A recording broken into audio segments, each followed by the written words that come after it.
இந்து மக்களை பாகுபடுத்தும் பெரும்பான்மை மற்றும் சிறுபான்மை என்ற ஏற்றத்தாழ்வை விளக்க வேண்டும். இந்து ஆன்மீக சங்கம் வேண்டுகோள்.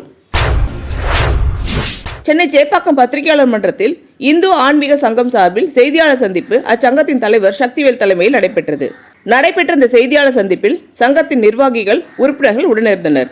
தலைவர் செந்தில்வேல் செய்தியாளரிடம் கூறுகையில், இந்து மக்கள் வழிபடும் ஆலய உரிமைகள் மீட்க மற்றும் நிலைநிறுத்துதல், இந்து சமய அறநிலையத்துறை சார்ந்த ஆலயங்களில் மின்சார கட்டணம் குறைக்க வலியுறுத்துதல், ஆலய புனரமைப்பு மற்றும் ஆலய கோட்பாடு மேம்பாடு குறித்து தெளிவான குறிக்கோள் உள்ளிட்ட 10 அம்ச கோரிக்கைகளை செய்தியாளர் விளக்கி கூறினார். புதிதாக பொறுப்பேற்கும் அரசு இந்து மக்களை பாகுபடுத்தும் பெரும்பான்மை மற்றும் சிறுபான்மை என்ற ஏற்றத்தாழ்வை விளக்கி தங்களது 10 அம்ச கோரிக்கைகளை நிறைவேற்ற வேண்டும் என்று கேட்டுக்கொண்டார். அனைத்து பத்திரிகையாளர் மற்றும் ஊடக நண்பர்கள் அனைவருக்கும் எனது இனிய மாலை வணக்கம். இந்து ஆன்மீக சங்கம் இன்று உங்கள் மூலமாக மக்கள் மன்றத்தில் நாங்கள் அடியெடுத்து வைக்கிறோம். இந்து ஆன்மீக சங்கத்தின் துவக்கம் 2024 விஜயதசமி அன்று நாங்கள் துவங்கினோம். இந்த இந்து ஆன்மீக சங்கத்தின் முக்கியமான கொள்கை இந்து சமய மக்களின் தனி மனித உரிமை மீட்பு என்ற ஒரு மாபெரும் கொள்கையோடு நாங்கள் ஆரம்பித்த சங்கம். இது அறக்கட்டளை சார்ந்த அமைப்பாக பதிவு செய்யப்பட்டுள்ளது. இந்த அறக்கட்டளை மூலமாக இந்து மக்களுக்கு நல்ல திட்டங்களையும், பெண்களுக்கான ஒரு நல்ல திட்டங்களும், இந்து சமய குழந்தைகள் மற்றும் இளம் சிறுமியருக்கான கல்வி திட்டங்களும், தொழில்நுட்ப வசதிகளும், தொழிற்சாலைகளும், பள்ளிக்கூடங்களும், ஆலய புனரமைப்பு மற்றும் ஆலய மேம்பாட்டுக்கான செயல் திட்டங்களை நாங்கள் அடிப்படையாக கொண்டு இந்து ஆன்மீக சங்கம் என்ற இந்த அமைப்பை நாங்கள் துவங்கியுள்ளோம். இன்று திங்கட்கிழமை அன்று பத்திரிகை ஊடக நண்பர்கள் உங்கள் மூலமாக நாங்கள் அனைவரும் மக்கள் மன்றத்தில் காலெடுத்து வைக்கிறதுக்காக இந்த இனிய மாலை பொழுதில் உங்கள் முன் அமர்ந்திருக்கிறோம். நான் செந்தில்வேல், என் பெயர் செந்தில்வேல், மாநில தலைவர், இந்து ஆன்மீக சங்கத்தின் மாநில தலைவர். திரு கலையரசன் மாநில துணைத் தலைவர், திரு சக்திவேல் பொருளாளர், திரு சிவதாஸ் துணை செயலாளர், திரு நரசிம்மன் செயல் தலைவர், திரு சீனிவாச தேசிகன் துணை தலைவர், திரு யோகானந்தம் துணை செயலாளர், திரு முனுசாமி துணை செயலாளர், திரு அருள்குமார் கல்வி வளர்ச்சித்துறை மற்றும் ஏமாமல்லி தகவல் தொழில்நுட்ப பிரிவு தலைவி, திரு முருகன் அவர் என்னோட துணை செயலாளர் அவர் இருக்கிறார். ஆக இது எங்களுடைய அறிமுகம். இந்த அறிமுகத்தின் மூலமாக மக்கள் மன்றத்தில் நாங்கள் கடந்த ஓராண்டாக பல நலத்திட்ட உதவிகளை செய்துள்ளோம். அதே போல் இந்து மக்களுக்கான ஒரு சமய கோட்பாடு கொள்கைகளை அடிப்படையாக கொண்டு எங்களோட கோரிக்கைகளை மாநில அரசுகளுக்கும் மத்திய அரசுகளும் நாங்கள் ஒரு 10 அம்ச கோரிக்கையை முன்வைத்து இருக்கிறோம். இது தேர்தல் சமயம் என்ற போதும் எங்களை மதித்து எங்களுக்காக நீங்கள் வந்திருக்கும் பத்திரிகை ஊடக நண்பர்கள் உங்கள் ஆதரவோடு நாங்கள் மக்கள் மன்றத்தில் கால் பதிக்க உங்களோட உங்கள் வழிகாட்டுதல் மூலமாக நாங்கள் மக்களை சந்திக்க இருக்கிறோம் என்றது கூறிக்கொள்வது பெரிய மகிழ்ச்சி அடைகிறோம். இந்து ஆன்மீக சங்கத்தின் முக்கிய கொள்கைகள் என்ன பெற்றலாம்? இந்து சமய பெண்களுக்கான ஒரு வாழ்க்கை மேம்பாடு, இந்து சமய குழந்தைகளுக்கான கல்விகள், இந்து சமய ஒரு சகோதரிக்கான ஒரு தொழில் மேம்பாடு ஆகிய அடிப்படை காரணங்களாக கொண்டு இந்த இந்து ஆன்மீக சங்கம் துவக்கப்பட்டுள்ளது. அதேபோல் எங்கள் சங்கத்தில் கிட்டத்தட்ட ஒரு 1200 பேர் இப்போது உறுப்பினர்கள் மற்றும் நிர்வாகிகள் தமிழக மாநிலம் முழுவதும் நாங்கள் உறுப்பினர் சேர்க்கை நடந்து கொண்டிருக்கிறது. எங்களது கொள்கைகள் கோட்பாடுகளை ஏற்றுக்கொண்டு எங்களோடு பயணிக்கும் அத்துணை உறுப்பினர் மற்றும் மாநில மாவட்ட நிர்வாகிகள் அனைவருக்கும் எங்களாலான உதவிகளை, நலத்திட்ட உதவிகளை மக்களுக்கு சென்றடையும் விகிதத்தில் நாங்கள் செயல்பட்டு கொண்டிருக்கிறோம்.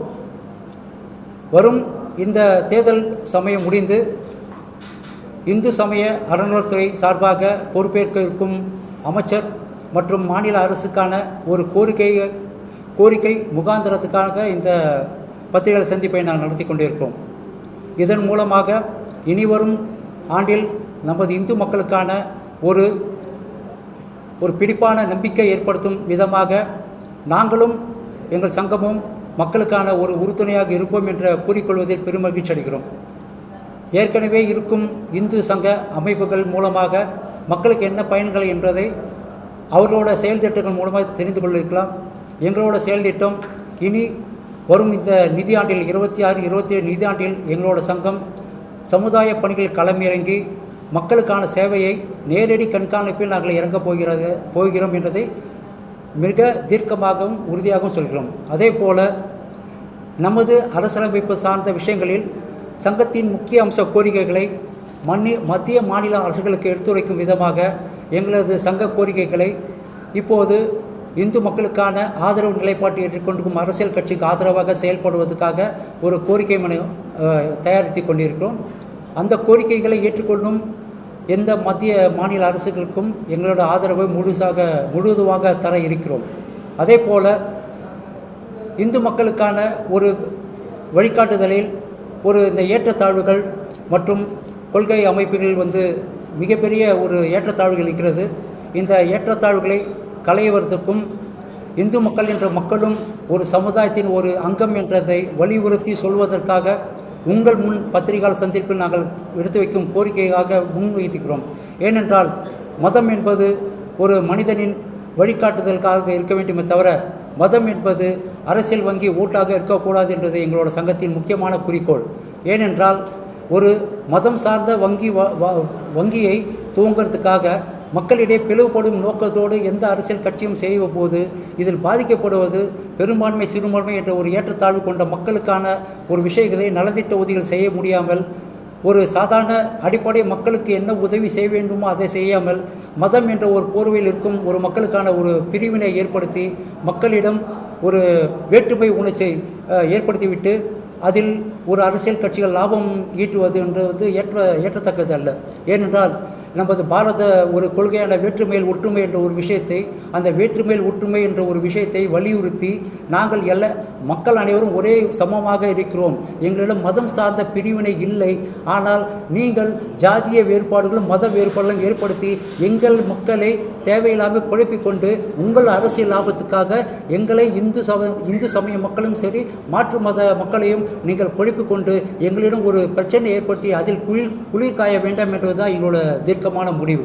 அதே போல் ஏற்கனவே இருந்த ஆட்சியாளர்கள் நமது இந்து சமய அறநிலைத்துறை என்ற ஒரு துறைக்கான ஒரு பொறுப்பேற்ற ஒரு அமைச்சர் அப்போது பார்த்திங்கன்னா இந்து சமய அறநிலையத் கோயில் பார்த்திங்கன்னா ஒரு இந்து மக்களோட வழிபாட்டு உரிமைகளை மறுக்கும் அளவுக்கு ஒரு கெடுபிடிகள் மற்றும் அந்த அலுவலகம் மூலமாக இந்து மக்களான அன்றாட வழிபாடுகளை தடுக்கும் விதமாக செயல்பட்டு கொண்டிருக்கிறது அனைவரும் பார்த்துருப்பீர்கள்.